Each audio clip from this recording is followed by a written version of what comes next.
സ്ത്രീവിരുദ്ധമായ കമന്റുകളുമായി കോൺഗ്രസ് പ്രവർത്തകർ ദിവ്യ എസ് അയ്യരുടെ മേൽ വലിയ സൈബർ ആക്രമണമാണ് നടത്തുന്നത്. മുൻപ് കെ രാധാകൃഷ്ണനെ അനുമോദിച്ചപ്പോഴും ഇതേ അവസ്ഥ അനുഭവിച്ച ഉദ്യോഗസ്ഥയായിരുന്നു ദിവ്യ. എന്നാൽ ഇതൊന്നും അണികളെ പറഞ്ഞു നിയന്ത്രിക്കേണ്ട നേതാക്കൾക്കെന്നാൽ യാതൊരു കുലുക്കവുമില്ല. അത്യന്തം സ്ത്രീവിരുദ്ധമായ കമന്റുകളുടെ രൂപത്തിലാണ് കോൺഗ്രസ് പ്രവർത്തകർ ദിവ്യ എസ് അയ്യരുടെ സാമൂഹ്യ മാധ്യമ പോസ്റ്റിനു താഴെ അണിനിരക്കുന്നത്. വ്യക്തി ജീവിതവുമായി ബന്ധപ്പെടുത്തിയുള്ള അശ്ലീല കമന്റിടുന്ന കോൺഗ്രസ് അണികൾ നേതാക്കളുടെ വഴി സ്വീകരിക്കുന്നത് സ്വാഭാവികം.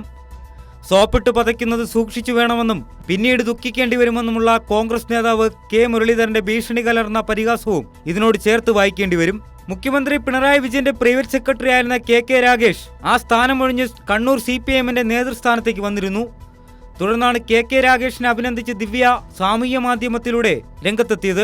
ചേലക്കരയിൽ നിന്നും പാർലമെന്റിലേക്ക് തെരഞ്ഞെടുക്കുന്നതിന് മുമ്പ് മന്ത്രിയായിരുന്ന കെ രാധാകൃഷ്ണന്റെ വകുപ്പിലും ദിവ്യ ഭാഗമായിരുന്നു. കെ രാധാകൃഷ്ണനെ അനുമോദിക്കുന്ന പോസ്റ്റിനു താഴെയും അസഭ്യവർഷമായിരുന്നു അന്ന് ദിവ്യ എസ് അയ്യരെ കാത്തിരുന്നത്.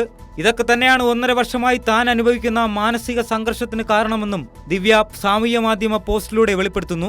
ഒരു വ്യക്തിയുടെ ഭരണപ്രവർത്തന മികവിനെ ഒരു IAS ഉദ്യോഗസ്ഥ എന്ന നിലയിൽ അനുമോദിക്കുകയാണ് ദിവ്യ ചെയ്തത്. എന്നാൽ തങ്ങളുടെ നേതാവായ ശബരിനാഥന്റെ ഭാര്യ ഇത് പറയുന്നത് കോൺഗ്രസ് അണികൾക്കും മറ്റു മുതിർന്ന നേതാക്കൾക്കും സഹിക്കുന്നില്ല. ദിവ്യയുടെ അനുമോദനം CPM-ന് ഗുണകരമാകുമെന്നും ഇവരൊക്കെ ഭയക്കുന്നു. എന്തായാലും ആര് നല്ലത് ചെയ്താലും പിന്തുണയ്ക്കുമെന്ന് തന്നെയാണ് ദിവ്യ എസ് അയ്യരുടെ നിലപാട്. News desk Kairali news.